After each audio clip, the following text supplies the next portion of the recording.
अस्सलाम वालेकुम, welcome to my channel. उम्मीद करती हूँ आप सब लोग खैरियत से होंगे। शुक्र अल्हम्दुलिल्लाह हम लोग भी खैरियत से हैं।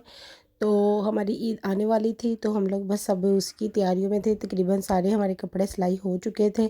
तो मैंने बाजी से कहा लाई मैं आपके हाथ पर मेहंदी लगा देती हूँ आज रात को ही। बाकी कल लगाऊंगी क्योंकि कल अगले दिन मैंने भाभीयों की भी दोनों की लगानी थी। तो मैंने कहा इतना टाइम नहीं होगा मेरे पास और मैं थक जाना है, मेरे हाथ सुन्न हो जाने हैं। तो मैं अभी आपके लगा देती हूँ। तो बस फिर मैंने आपी के रात को ही लगा दी थी और सुबह को फिर पहले मैंने अपने मेहंदी लगाई। मैंने अपने सिंपल से ही लगानी थी, ज़्यादा हैवी वाली मेहंदी नहीं लगानी थी। और ये मेहंदी ना रेड सी पाकिस्तान से आई हुई है इस मरतबा हम लोग को, तो मुझे कोई ये ख़ास पसंद नहीं है। मुझे वो दूसरा कलर जो मेहंदी का सही वाला कलर आता है ना, वो पसंद है। ये कुछ ज़्यादा ही रेड रेड सी लग रही थी और फैलती जा रही थी, सही तरह मुझसे लग भी नहीं रही थी। इतनी एक्सपर्ट तो नहीं हूँ मैं मेहंदी लगाने में, लेकिन हाँ हमारा गुजारा हो जाता है।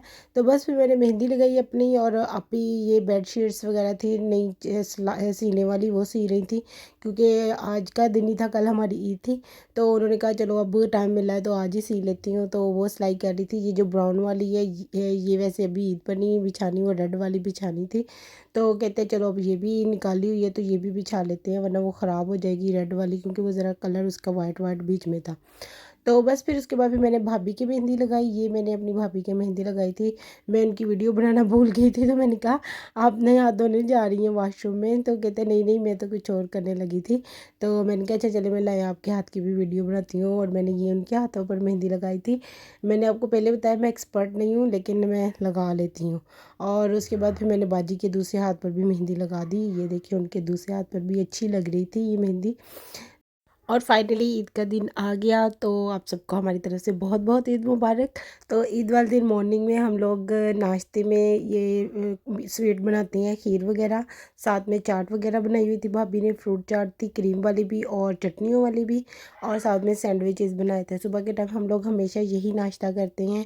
और उसके बाद फिर आहिस्ता आहिस्ता कुछ खाने को दिल करता है तो फ्रिज से कुछ ना कुछ निकाल कर खाते रहते हैं, क्योंकि यहाँ पर स्पेन में ना गोश्त आने में थोड़ा टाइम लग जाता है। इतनी जल्दी मॉर्निंग में जैसे पाकिस्तान में कढ़ाई सुबह सुबह वो कुर्बानी हो जाती है और गोश्त आ जाता है, पक जाता है। यहाँ पर ऐसे नहीं है। तो बस हमारा गोश्त आया था तकरीबन 12-1 बजे आया था, 12-1 बजे। तो उसके बाद फिर हम लोगों ने जल्दी जल्दी से उसको धोया और साफ़ किया और ऊपर पर रखा। और ये हमारी हांडी अब पक गई थी। आपी ने और भाभी ने मिलकर ये बनाई थी। तो हम लोगों ने बस इधर उधर जो साथ थोड़े बहुत काम करने थे वो किए थे, बर्तन वगैरह धो दिए थे। बाकी के काम थे थोड़े बहुत करने वाले, वो कर दिए थे। कोई चटनियाँ बना कर दे दी थी, अदरक लहसुन पेस्ट जो बनाना था वो बना कर दे दिया था। साथ में ये भाभी ने शामियाँ फ्राई कर ली थी और साथ में चना चाट बनाई हुई थी। बस फिर हमारा अब लंच बाजी ने ख़त्म दे दिया था और लंच जो था ना वो टेबल पर लग गया था। इस वक्त तकरीबन 3:30 बजे का टाइम था जब ये सब कुछ बन गया था। और उसके बाद फिर हम लोग घर वापस आ गए दूसरे वाले ही यहाँ पर आज हम लोगों ने अपनी फ्रेंड्स के साथ एक गेट टुगेदर रखी हुई थी, ईद मिलन पार्टी। तो बस वो लोग आ गई थी और पिक्चर्स वगैरह बना रहे थे। बच्चे अपने टॉयज सारे निकाले हुए थे इब्राहिम के, उनके साथ खेलने लगे हुए थे। इब्राहिम भी उनके साथ बहुत इंजॉय कर रहा था। तो ये बेसिकली एक वन डिश पार्टी थी जिसमें सब लोगों ने कुछ ना कुछ बना कर लेकर आना था। तो हम लोगों ने जल्दी जल्दी घर आकर ये कटलेट्स बनाए थे, साथ में ये चिकन ब्रेड बनाई थी। क्योंकि हम लोगों ने यही डिसाइड किया हुआ था ये बनाने के लिए। साथ में हम लोग आज पिज़्ज़ा बनाने वाले थे। ये कटलेट्स सुबह ही बनाकर ही हम लोग गए हुए थे, बस आकर फ्राई किए थे और ब्रेड वगैरह वो आकर बनाई है। और साथ में ये हमारा पिज़्ज़ा यम्मी सा ये भी रेडी हो गया था। तो अब क्योंकि सब लोगों ने पिक्चर्स वगैरह बना ली थी और बच्चे भी खूब खेल चुके थे, तो अब उन सबको भूख लग गई थी। तो हम लोगों ने खाना लगा दिया। ये था हमारा आज का मेन्यू, जिसमें नगेट्स थे, चिप्स थी, दही भल्ले थे, पिज़्ज़ा था, ब्रेड थी और समोसे थे। साथ में ये लड्डू पिठियाँ थी और कोल्ड ड्रिंक वगैरह थी। सब लोगों ने बहुत इंजॉय किया। यहाँ पर ईद जो होती है ना वो ऐसे फ्रेंड्स के साथ, फैमिली के साथ ही आप मना सकते हैं। हमारी तो यहाँ पर फिर भी फैमिली है, बाकी जो फ्रेंड्स हैं हमारी वो हैं, उनके बच्चे हस्बैंड्स होते हैं। तो फिर वो ही पाकिस्तान की याद आती है ना, जैसे हम रिलेटिव्स के घर जाते हैं तो सब लोग इकट्ठे होकर मिलकर इंजॉय करते हैं। बिल्कुल वैसे ही अब यहाँ पर भी दिल कर रहा था इंजॉय करने के लिए, तो हम लोग हमेशा ऐसे ही करते हैं। ईद वाले दिन एक गेट टुगेदर छोटी सी रख लेते हैं। तो खाना पीना तो एक बहाना होता है, बेसिकली एक दूसरे के साथ मिलकर पिक्चर्स लेनी और इन्जॉय करना ये ज़्यादा ज़रूरी था। और नेक्स्ट डे शुरू हो गया है। तो आज बाजी ने सुबह सुबह ही मैंने जल्दी जल्दी से सफाइयाँ की और आपी ने ये ऊपर रख दिया है रसमलाई बनाने के लिए, क्योंकि कल उधर दूसरे वाले घर में ना भाभी ने खीर बनाई हुई थी, तो हमने सोचा आज ये रख लेते हैं। और क्योंकि मेरे भाई को शुगर है ना, तो इसलिए उनके लिए हम लोग ये मीठे के बगैर वाली दूध निकाला था, उनके लिए वो बनाएंगे रसमलाई, क्योंकि वो चीनी नहीं खाते। तो इसलिए उनके लिए हम लोगों ने पहले ही थोड़ा दूध जो था ना उसमें पका लिया था, लेकिन चीनी नहीं डाली थी, और अब चीनी डालकर पका लिए था, पका रहे थे, उनका निकाल दिया था पहले ही। और ये आपी ने जो रसमलाई था इसका ये भी गूंद लिया था। ये हम लोग डिब्बा लेकर आए थे बना बनाया, और इसमें आपी ने 2-3 चम्मच घी डाले थे, और साथ में एक अंडा लेकर वो डालकर इसको अच्छी तरह से ये पका लिया था। ये हाथ से पका नहीं लिया, मतलब गूंद लिया था। और इसको ना हाथ के साथ थोड़ा इसको बस मिलाया था, ज़्यादा नहीं किया था, और थोड़ी देर के लिए इसको छोड़ दिया था 5 मिनट के लिए। तो जैसे ये थोड़ा सेट हुआ, तो इसके ना अभी अलहदा से थोड़े थोड़े पीस कर रही थी, ताकि टोटल जितनी बननी है उतनी वो उनको अलहदा कर ले। अदरवाइज़ फिर आप खुद उस वक़्त बना कर डालने लगे ना, तो कई मतलब ऐसे होती है थोड़ी बड़ी बड़ी बन जाती है, जिसकी वजह से जब ये पकती है तो ये फूल कर और भी बड़ी हो जाती है, और कई मरतबा सेंटर से कच्ची रह जाती है। तो इसलिए जब भी ये बनाएं तो पहले इसको अच्छे से डिवाइड कर लें। तकरीबन उन्होंने डिब्बे पर लिखा होता है कि आप 17-18 बना सकते हैं, तो आप उसी हिसाब से इसके छोटे छोटे सारे ना पीसेस निकाल लीजिएगा, और उसके बाद फिर इसको बना लें। तो बस फिर हमारे दूध को बॉयल आने लग गया था। जब दूध को बहुत अच्छे वाला बॉयल आने लगे, उनके दूध बाहर को निकल रहा हो, फिर इसके अंदर वो रसमलाई की जो गोलियाँ हैं ना वो डालनी है।